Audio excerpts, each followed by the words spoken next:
Volume 2, Chapter 214, 10th of July, 1945. In Judas's house at Kerioth. Jesus is about to sit down at the table with all his friends in Judas's beautiful house. And he says to Judas's mother, who has come from her country house to give proper hospitality to the Master, "No, mother, you must stay with us as well. We are like a family here. This is not the cold, formal banquet for casual guests. I took your son, and I want you to take me as a son, as I take you as a mother, because you are really worth it. Is that right, my friends, that thus we shall be happier and feel at home?" The apostles and the two Marys nod wholeheartedly. And Judas's mother, her eyes bright with tears, sits between her son and the Master, in front of them of whom there are the two Marys, with Margin between them. The maidservant brings the food, which Jesus offers, blesses, and hands out, because Judas's mother is inflexible on that point. And he always hands out beginning from her, which moves the woman more and more, and makes Judas proud and pensive at the same time. They talk about various subjects in which Jesus endeavors to get Judas's mother interested, and he strives as well to make her become familiar with the two women disciples. Margin is helpful in this respect, as he states that he is very fond also of Judas's mother, because her name is Mary, like all good women. "And will you not love the one who is waiting for us on the lake, you little rascal?" asks Peter, half seriously. "Oh, very much, if she is good. You can be sure of that. Everybody says so, and I must say so as well, because if she has always been kind to her mother and to me, she must be really good. But her name is not Mary, son. She has a queer name, because her father called her after the thing that had brought him wealth, and he called her Porphyria. Purple is beautiful and precious. My wife is not beautiful, but she is precious on account of her goodness. And I have always been very fond of her because she is so peaceful, chaste, and quiet. Three virtues, not easily found. I eyed her carefully since she was a girl. When I came to Capernaum with fish, I used to see her mending the nets, or at the fountain, or working silently in the kitchen garden, and she wasn't an absent-minded butterfly fluttering here and there. Neither was she a thoughtless little hen, looking round at every crow of a cock. She never raised her head when she heard the voice of a man, and when I, in love with her goodness and her wonderful plaits, her only beauties, and, also moved to pity because she was treated like a slave at home, when I began to say hello to her, she was then 16 years old. She hardly replied to me. She pulled her veil over her face and remained more indoors. It took a very long time to find out whether she considered me an ogre or not, and before I could send my best man to her. But I do not regret it. I could have traveled all over the world, but I would not have found another one like her. Am I right, Master, that she is good?" "Yes, she is very good. And I am sure that Margin will love her, even if her name is not Mary. Will you not, Margin?" "Yes.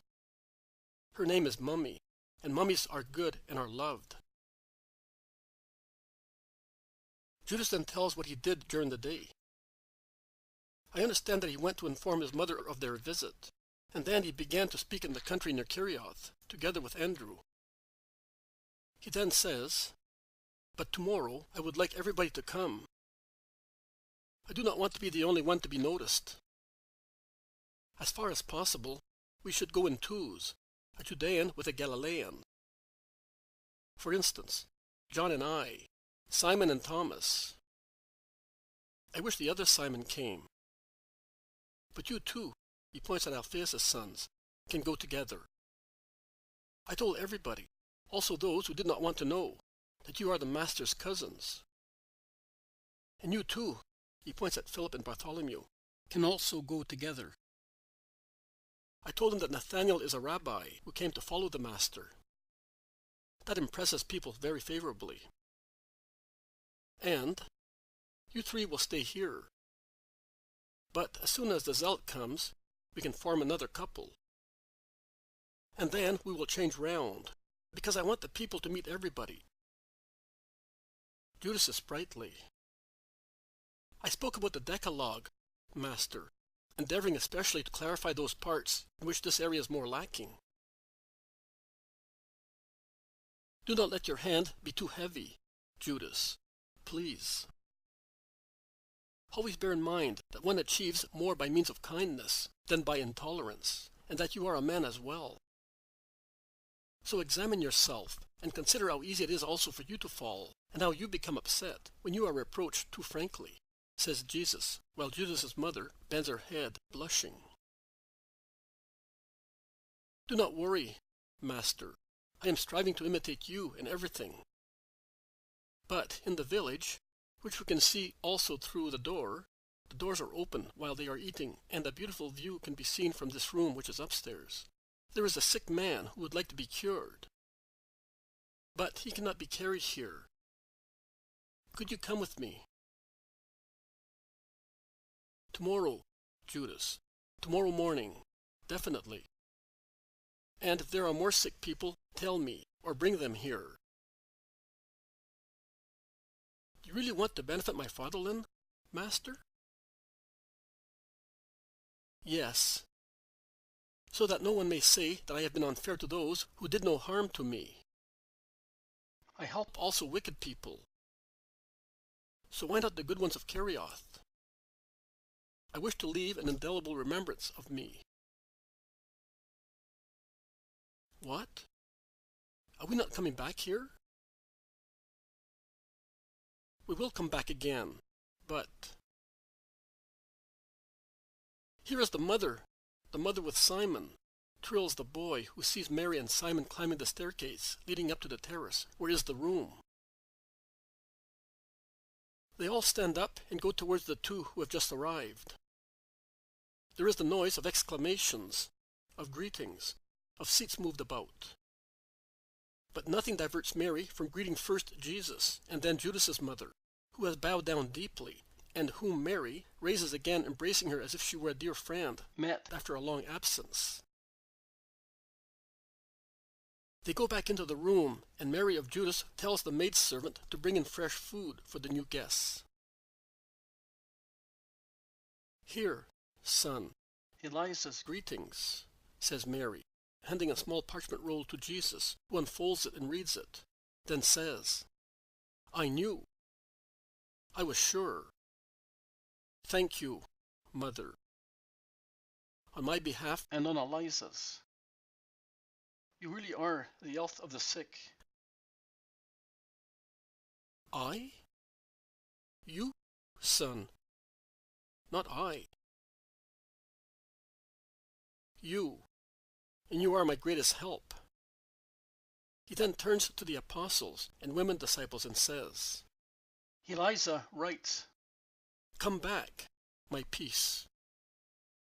I want not only to love you, but to serve you.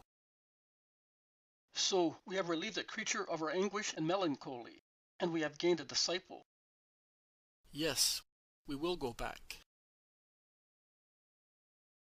She wishes to meet also the women disciples. She is recovering slowly, but without relapsing. Poor Eliza. She still undergoes moments of frightful bewilderment. Does she not, Simon? One day she wanted to try to come out with me, but she saw a friend of Daniel's, and we had great difficulty in calming her weeping. But Simon is so clever. And since Eliza expressed a desire to return to the world, but the world of Beth-zur is too full of memories for her, Simon suggested we should call Joanna. And he went to call her. After the feast, she went back to Beth-zur, to her magnificent rose garden in Judea. Simon says that he seemed to be dreaming, while crossing the hills covered with rose bushes, that he was already in paradise. She came at once. She is in a position to understand and pity a mother mourning her sons. Eliza Has become very fond of her, and I came away. Joanna wants to persuade her to leave Beth-zur and go to her castle. And she will succeed, because she is as sweet as a dove, but as firm as a rock in her decisions. We shall go to Beth-zur on our way back, and then we shall part. You women disciples will stay with Eliza and Joanna for some time. We will go through Judea, and we will meet in Jerusalem for Pentecost. The Most Holy Virgin Mary and Mary, Judas's mother, are together. They are not in the town house, but in the country one. They are alone. The apostles are outside with Jesus. The women disciples and the boy are in the magnificent apple orchard, and their voices can be heard together with the noise of clothes beaten on washboards. They are perhaps doing the washing while the boy is playing.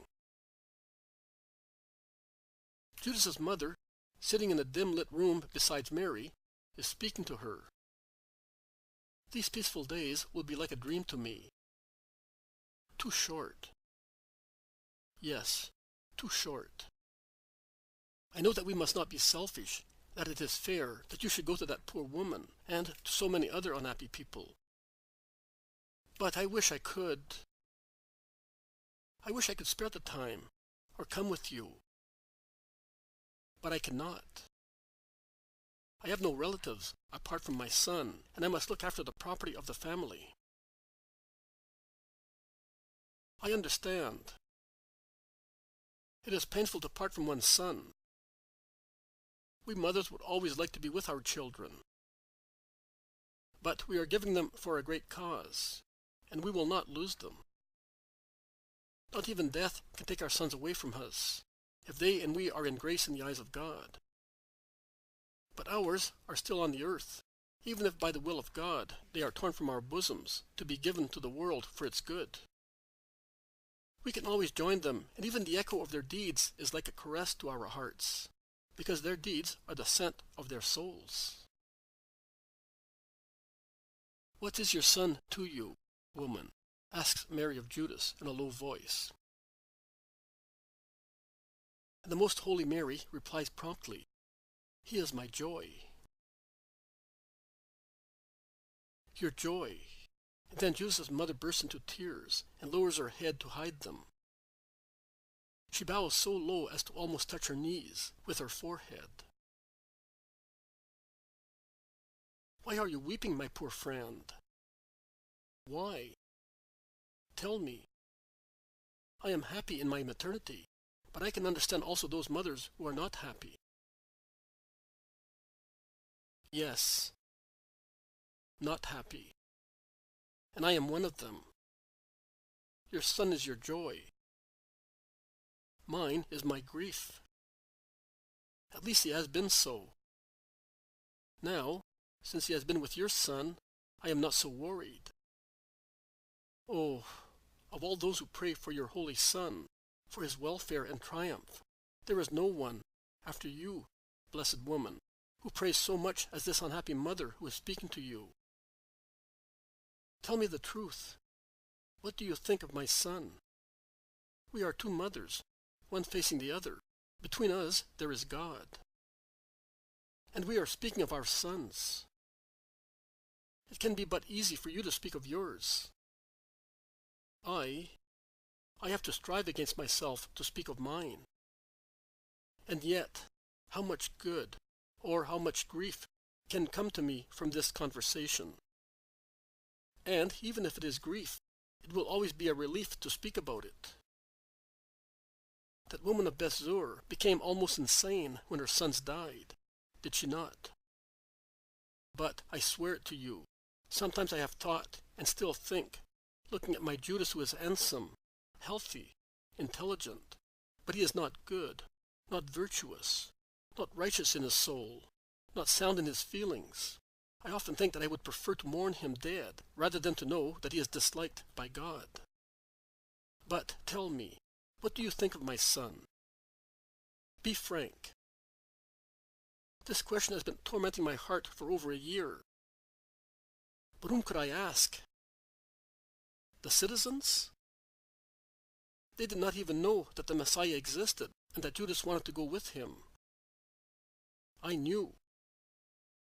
He told me when he came here after Passover, elated, violent, as usual, when he has a sudden fancy, and as usual, scornful of his mother's advice.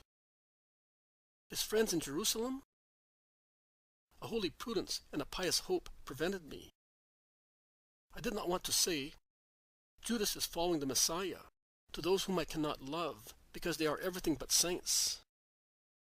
And I hoped that his fancy notion would vanish, like many others, like all of them, even at the cost of tears and desolation, as it happened in the case of more than one girl whom he fascinated here and elsewhere, but never married. Do you know that there are places where he will no longer go because he may receive a fair punishment? Also, his being of the temple was a whim. He does not know what he wants. Never. His father, may God forgive him, spoiled him. I never had any authority with the two men in my house. I could but weep and make amends with all kinds of humiliation. When Joanna died, and although no one told me, I know that she died of a broken heart when Judas told her that he did not want to get married, after she had been waiting for all her youth, whereas everybody knew that in Jerusalem he had sent friends to a very rich woman who owned stores as far as Cyprus to inquire about her daughter. I had to shed many bitter tears because of the reproaches of the dead girl's mother, as if I were an accomplice of my son. No, I am not. I have no authority over him. Last year, when the master came here, I realized that he had understood, and I was about to speak. But it is painful, very painful for a mother to have to say, "Be careful of my son. He is greedy, hard-hearted, vicious, proud, and inconstant." And that is what he is. I am praying that your son, who worked so many miracles, may work one for my Judas. But tell me, please tell me, what do you think of him? Mary, who has been silent all the time, with an expression of pitiful sorrow while listening to that maternal lament, of which her righteous soul cannot disapprove, says in a low voice, "Poor mother." What do I think? Yes, your son is not the limpid soul of John, nor the meek Andrew, not the firm Matthew who wanted to change and did change. He is inconstant. Yes, he is. But we shall pray so hard for him, both you and I. Do not weep. Perhaps your motherly love, which would like to be proud of your son, makes you see him more perverted than he is. No, no, I see right, and I am so afraid. The room is full of the weeping of Judas's mother, and in the half-light Mary's white face has become even paler because of the maternal confession that sharpens all the suspicions of the Lord's mother. But she controls herself. She draws the unhappy mother to herself and caresses her, while she, abandoning all reservedness, painfully and confusedly informs Mary of all the harshness, pretensions, and violence of Judas, and concludes, "I blush for him when I see I am the object of the loving attention of your son. I have not asked him, but I am sure that besides doing it out of kindness, he wants to say to Judas by means of his loving attention, 'Remember that this is how a mother is to be treated.' Now, for the time being, he appears to be good. Oh, if it were only true! Help me with your prayers, you who are holy, so that my son may not be unworthy of the grace that God granted him. If he does not want to love me, if he cannot be grateful to me, who gave birth to him and brought him up, it does not matter. But let him really love Jesus. Let him serve him loyally and gratefully. But if that cannot be, then may God take his life. I would rather have him in a sepulchre. At last I would have him, because since he reached the age of reason, he was hardly ever mine. Better dead than a bad apostle. Can I pray for that? What do you say? Pray the Lord that he may do what is best. Do not weep any more. I have seen prostitutes and Gentiles at the feet of my Son, and publicans and sinners with them. They all became lambs through his grace. Hope, Mary, hope. The grief of mothers saves their sons. Do you not know that? And everything ends on that pitiful question.